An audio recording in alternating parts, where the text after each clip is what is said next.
It's pretty nice to get a lot of players on the offensive line back and going. Yeah, I mean we gained some and we lost some. So we were out 2 other guys today.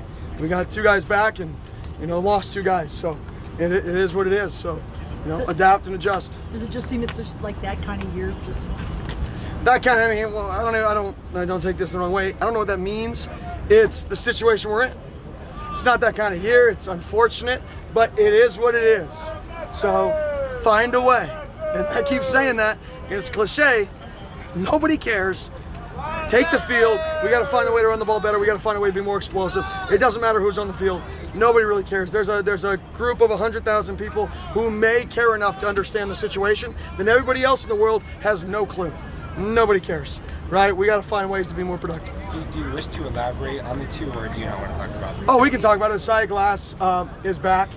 Bram's going to be out this week. And then Joey is going to be questionable this week. He obviously didn't practice today. And then Cade Briggs will be questionable. And Sione will be questionable. So, we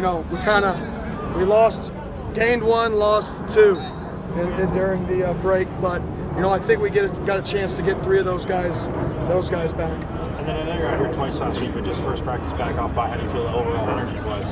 Yeah, I thought there was a lull there in the middle of practice during 7-on-7 where we just stopped competing, where we just kind of were running the plays. So I got the guys up and I said, we're not just going to run football plays. That doesn't win. Plays don't win, right? The attitude in which you run them wins. So I stopped them, and I thought the last 8 plays of the set were a pretty good response.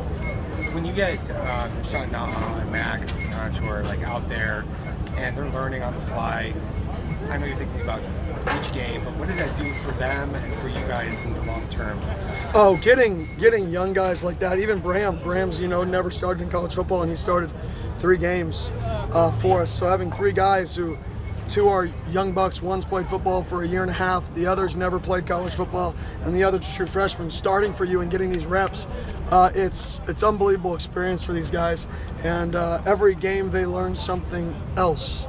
They grow and they learn, and they may fail at another thing, but they continue to learn and grow. And in 2 years from now and 3 years from now, these guys will still be on our roster, right? It's kind of funny because I'm watching Florida State right now, and we had a kid named Mo Smith who was our starting center at 260 pounds in year 1. He's still the starting center at 295 pounds in year 4.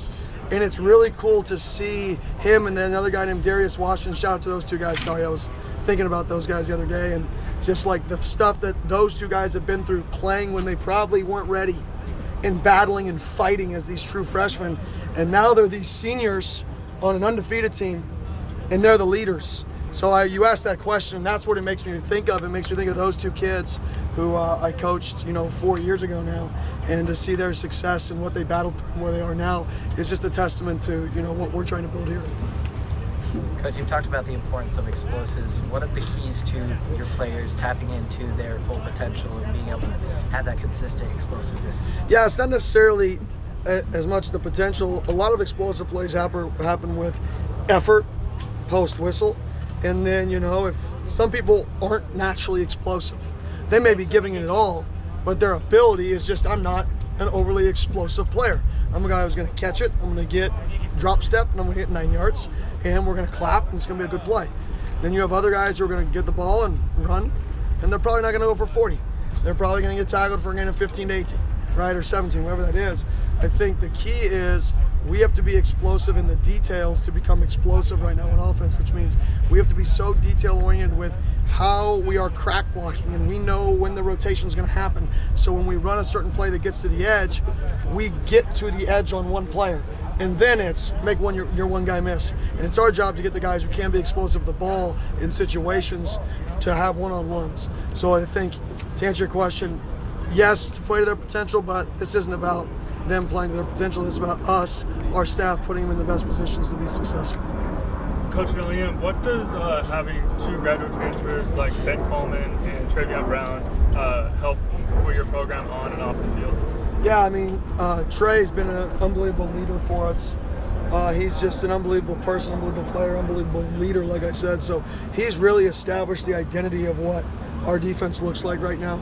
And obviously Ben's been out, but you know, Ben's a vet, everybody likes him. He's just been out, so he hasn't been able to establish that leadership like I know he can, but he will next year.